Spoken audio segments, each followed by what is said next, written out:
안녕하세요. Hello everyone.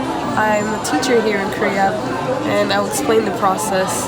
The first thing that I did, what brought me to start searching was watching YouTube videos of teachers who are already here, and one of the teachers suggested to check out Korea, and this Korea is a recruiting company. So I went through them, I sent in my application and just went with it. Just waited for any kind of response, and I got my response. And then they told me that I can apply for public or Hagwon, private academy. It's a bit harder to get into public schools because everybody wants to go to public school.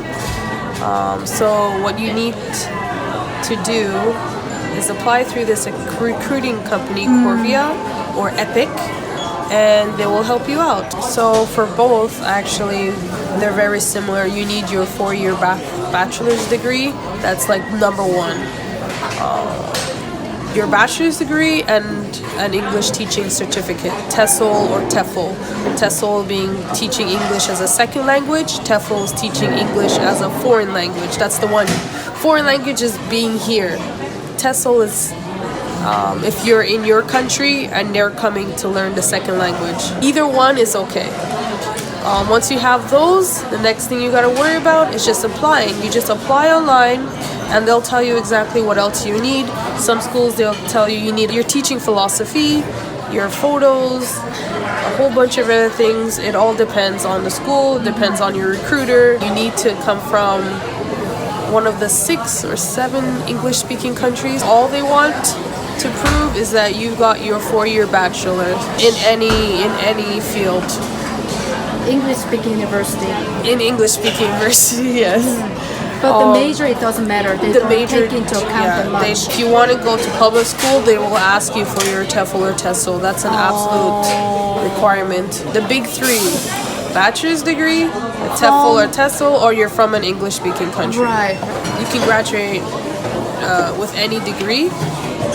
But if you want better opportunities, if you studied in education or in the English field or even early childhood, the benefits are higher. You might get placed in better schools or better locations or paid more. That's another thing. You might be even paid more. There are international schools you can apply to if you specifically studied in education, and now that's all like math, science. So it's not just English. That's why you need your education. That one is specific. But public and private, that's the common easiest way to get here in Korea. Once you're here now, and you've gotten yourself more used to how things work. If you completed your first year contract, it'll be easier for you to find better positions for you, demand higher pay. You might even find jobs outside of teaching if you're interested in IT or art or something specifically. It's easier once you're here. I've heard of so many foreigners who've come here, just take the step, just to teach. Maybe they teach for a couple of years and they find jobs outside of teaching. But yeah, first things first, come over here. There are teachers who take classes on the side of teaching. So let's say they're teaching, but they're doing their masters online or part-time. So once they complete their masters, it's easier for them to find jobs here. First interview, your first screening is just to get to know you. They ask like very basic questions. Who are you?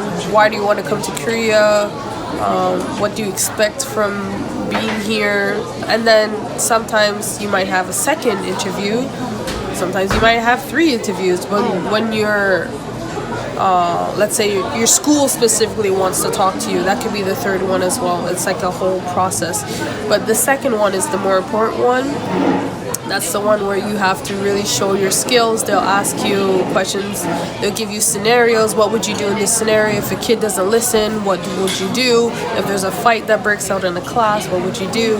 What if parents ask you why your kid is not improving when you've been teaching for a while? How would you respond? Those are, yeah, I would prepare more for those scenario type of questions. You can find a lot of examples on YouTube because so many people share their experiences with interviews here. I try to remember, what did they ask me? How long do you plan to stay in Korea? They might ask this. Why?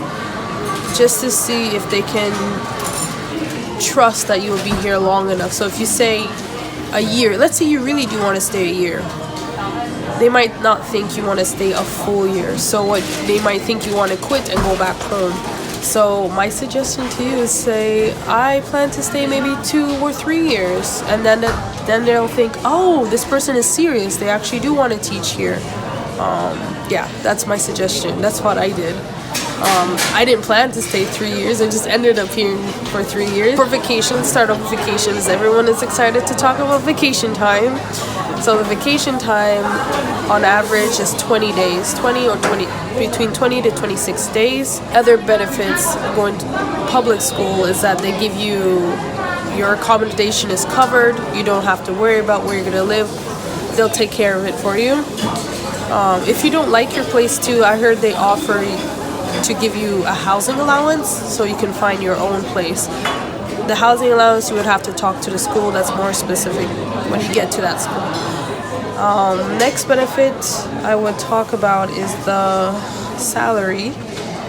So the salary, again, it does depend, but the starting salary starts at 2.1 to between 2.1 to 2.5 million won. Your flight is covered, but you have to pay for it coming here. They will reimburse you once you settle down. Usually it's between the first, after you complete your first month. Sometimes though it could take up 3 months. So I'll let you know the maximum you'll get your reimbursement will be 3 months into your contract. Some schools do cover your flight going back, but that depends on what school you go to. Now, I do want to talk about the benefits of private academies. It's easier to negotiate your salary. While public schools, it's fixed. Right. They tell you this is it. Okay. While private academies, you can try to negotiate why you deserve more pay. You give them, yeah. And if you're not happy with it, you can find another private academy and go to them. There's more options with, they're more flexible. I'm not saying it's very easy, but it is easier than trying to negotiate a contract with public schools, because it's government funded, while private schools, it's owned by private owners, so they can be more flexible. Okay. But vacation time, there are not as many vacation days, paid vacation days for private academies, because again, they are year round, so they don't have like a month off in August or a few weeks off in winter. So if you don't see yourself working that many days in a row, it could be harder. So the minimum I would say is 10 days. You have 5 days in the summer, 5 days in the winter. Some schools give 15 days, give the week off in the springtime. It depends again what Hagwon you ended up going to. Another benefit of going to private school is, again, you get to choose where you want to go. If you want to go to a city closer to Seoul, you have more options of doing that. Paid overtime pay for a bonus. So let's say if you have to do extra work, you will get covered. You should be paid more for those extra days. So that's another thing. It depends what age group you're with. So if a private academies, a lot of them are kindergarten. So you have from 5 to 7, and then they might have an after-school program. So like the young elementary school students. Then you might, if you go the public school route, you might have elementary to high school. I mean, maybe even some adults. So it depends what age groups you get. For me, the toughest age group, like middle school and high school, because they're too cool for school, you know, their attitude is, so I don't have the patience for it. I know people who do. To organize those classes, you just gotta be from what I've heard, You just have to plan your day perfectly. If you're majoring in teaching English as a second language or one of those teaching English courses, you won't need it because that's your major. You won't need that TEFL because it's automatically in your major, your degree. So the site is TEFL Academy, so TEFL Academy. Once you just Google that, it'll come up. Sometimes they have deals, like you see this countdown, and that's why I ended up doing the more expensive one because it was just a better deal. I'm like, okay, more hours the better. Like I just wanted to really boost up my resume. If they want to spice up their resume, you want to spice it up, I would do more hours. As long as you have 120 hours and up is okay. This is level 3. 120 hours for level 3, then you can get a certificate. And with this one, you can teach from kindergarten to adult. Yes. So if you earn 120-hour TEFL course, it's still good to go. This is the website for Korea.com. Yes. Which is the recruiting company that help you to get a English teaching job in Korea. Yes. And once you apply it, it's free service. Qualifications are 18 years old, citizen one of the following English-speaking countries: USA, Canada, UK, Ireland, Australia, New Zealand, South Africa. They even help you when you get here. They give you suggestions like how to get your SIM card prepared. This is another program, GEPIC. Oh, that's another. GEPIC, it stands for Gyeonggi. So if you don't want to teach in Seoul or outside of Seoul, like further down south or something, if you choose GEPIC, that's just the surrounding cities around Seoul.